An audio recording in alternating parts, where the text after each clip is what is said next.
e agora, hora da entrevista do dia com Denise Campos de Toledo. E nós vamos falar dos riscos de ampliação da guerra entre Israel e Hamas. Eu estou aqui com a Natália Kalfak, que é doutora em ciência política, pesquisadora do Grupo de Trabalho sobre Oriente Médio e Mundo Muçulmano da USP. Professora Natália, boa noite. Boa noite, é um prazer estar aqui com vocês.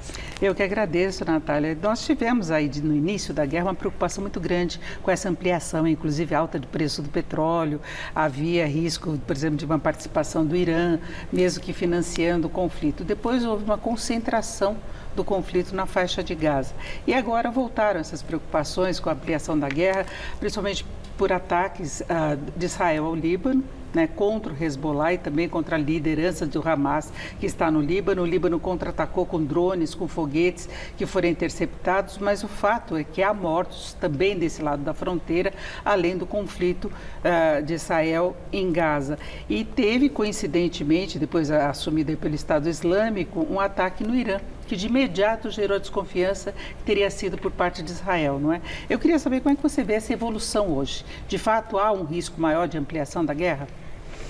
Eu acho que sim, hoje a gente está de frente a um cenário em que a possibilidade da extensão da guerra, principalmente no fronte norte, na fronteira norte de Israel com o sul do Líbano, é realmente uma possibilidade. Então, inicialmente, eu mesma estive um pouco mais contida nessa possibilidade, mas o que a gente vê, de fato, é uma escalada também no tom.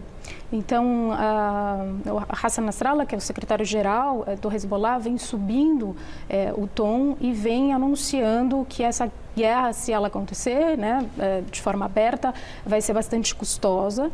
Então, vem alertando paulatinamente as lideranças israelenses que não haja ataques e essa continuada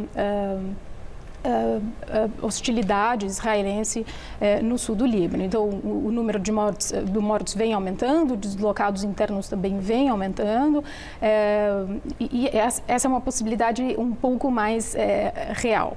A gente não tem muitas notícias específicas em relação a essa região, mas já são contabilizados 200 mortos. Tem civis, militares, também integrantes aí dos grupos do Hamas e do Hezbollah, mas é uma coisa que vem ocorrendo aí nos últimos 3 meses, e desde a semana passada que se intensificou um pouco mais com esse contra-ataque do Líbano, né? Sem dúvida, e essa semana foi atacado uma central de monitoramento aéreo israelense pelo Hezbollah. Então, esse é um ataque importante, numa infraestrutura importante israelense, e isso demonstra realmente uma preocupação não só pragmática, estratégica por parte do Hezbollah, mas também mostrando essa escalada. E, paralelamente a isso, a gente tem outras movimentações também regionais. No Mar Vermelho, você tem uma movimentação dos Houthis, do Ansar Allah, que é o exército iemenita. Então, nesse movimento você tem, digamos, uma ampliação da participação do eixo da resistência, aqui também incluindo atores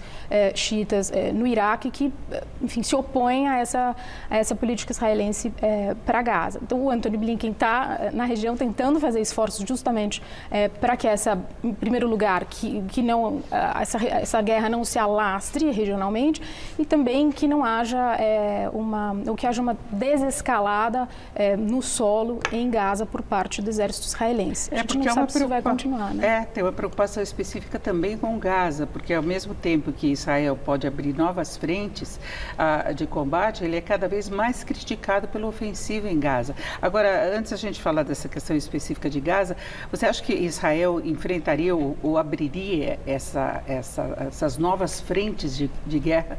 Tem condições dele manter tudo isso?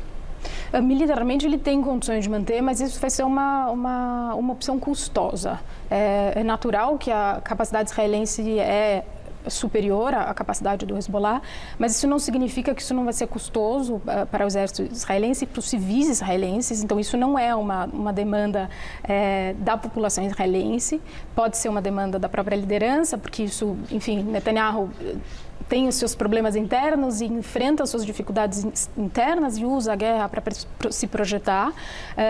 Isso também não é uma opção necessariamente relevante para a população libanesa também, porque também o Líbano tem as suas crises domésticas e também por isso o Hezbollah vem sendo muito cauteloso nessa resposta. Porque é uma questão do Hezbollah especificamente, não seria como o país. Agora, à medida que o país for atacado, ele contra-ataca. De fato, a gente tem um exército israelense, um exército libanês, perdão, que é um exército bastante mais débil. Então, a força que se fala no sul do Líbano é a força do Hezbollah. Então, quando se vai falar num confronto, ele é com o Hezbollah, com participação do exército ou não, né? Agora, tem essa questão das críticas a Israel, porque ele vem mantendo os ataques, apesar dele já ter sinalizado, inclusive, com a possibilidade de reduzir as frentes internas de ataque na faixa de Gaza, com o exército em terra, né, tentando a destruição mesmo do Hamas, mas tem uma questão que está pesando mais agora, que é o fato dele estar atacando no sul, que foi para onde a população migrou, exatamente porque se imaginava que os conflitos seriam mais pesados no norte, né? Então, ele tem atacado Khan Yunis, ele tem atacado Rafah, com muitas mortes de civis, e aí a África do Sul entrou com uma ação que vai ser julgada nessa quinta e na sexta-feira na Corte Internacional de Justiça, que é um alto órgão judicial da ONU, por ações que são consideradas de genocídio de Israel, porque teria essa determinação de acabar com uma parcela da população, mesmo que ele foque no Hamas, em terroristas, tem a morte dos civis também. Então, a África já tem adesão da Bolívia e de 870 organizações pelo mundo.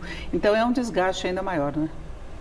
Sem dúvida, é um desgaste à legitimidade israelense e à visão da opinião pública e das lideranças internacionais, da sociedade civil internacional em relação a Israel. Hoje se fala numa terceira fase da guerra, então seria a fase de desescalada, de ataques mais cirúrgicos a lideranças e de menos participação engajada no solo, como foi o que representou a segunda etapa da guerra. Mas o que a gente vê na prática é que não necessariamente isso vai corresponder. Quando Israel orientou a migração para o sul e que haveria o bombardeio no norte, Rafah e o sul já havia sido bombardeado, então assim essa oposição a política israelense ela já vem acontecendo e isso só refletiu com uma posição bastante inédita, né, da África do Sul, que fez essa queixa para a corte e teve o apoio dos Estados Islâmicos também e a gente não sabe se vai angariar outros países ou não, porque realmente é uma questão sensível e há toda uma discussão e toda uma oposição norte-americana e também do Reino Unido já neste momento e as acusações são de genocídio. E aqui, assim, o grande tema, a grande dificuldade é a comprovação de que há a intenção de cometer o genocídio. Esse é o grande, no marco internacional, verdade, esse é a grande discussão. Porque Netanyahu insiste nessa questão de acabar com o Hamas, exterminar o Hamas. Hamas disse que queria exterminar também Israel, mas entre a força de ação de um lado e do outro tem uma diferença. Teve aquele primeiro ataque bárbaro do Hamas que justificou essa ofensiva, mas agora é contra os civis que se discute. E tem uma posição meio vulnerável do governo dos Estados Unidos também, não é? Biden começa a ser cobrado por isso, inclusive por despesas de guerra, não é? Sem dúvida. E só para complementar, quando a gente olha o que no solo tem sido feito em termos de operações cirúrgicas, de operações especiais, elas não são a maior parte da operação israelense para combater o Hamas. Então, essa crítica realmente não há como... Israel não tem como responder. Quase 50% das bombas são bombas não inteligentes.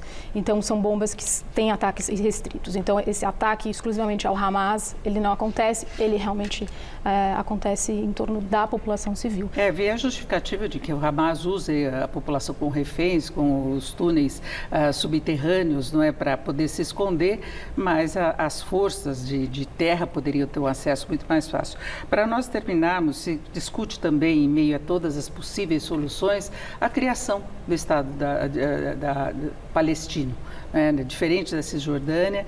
Israel até já falou em sair da faixa de Gaza se for exterminado mesmo o Hamas. Você vê alguma brecha para isso acontecer? Um Estado palestino no final desse conflito todo? Eu acho que a solução do Estado palestino, ela deve existir, a autodeterminação do povo palestino, ela precisa acontecer, mas nesse momento não se vê vontade política para a resolução do conflito, né?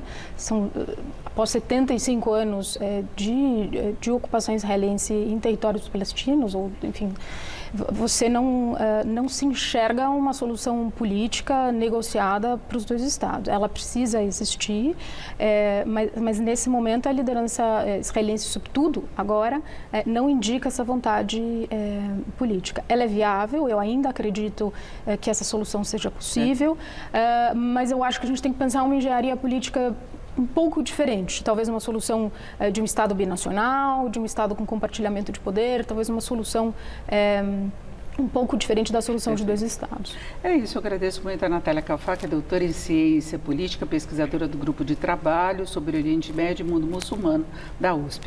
Muito obrigada, Natália, uma boa noite. Obrigada, boa noite. Vocês.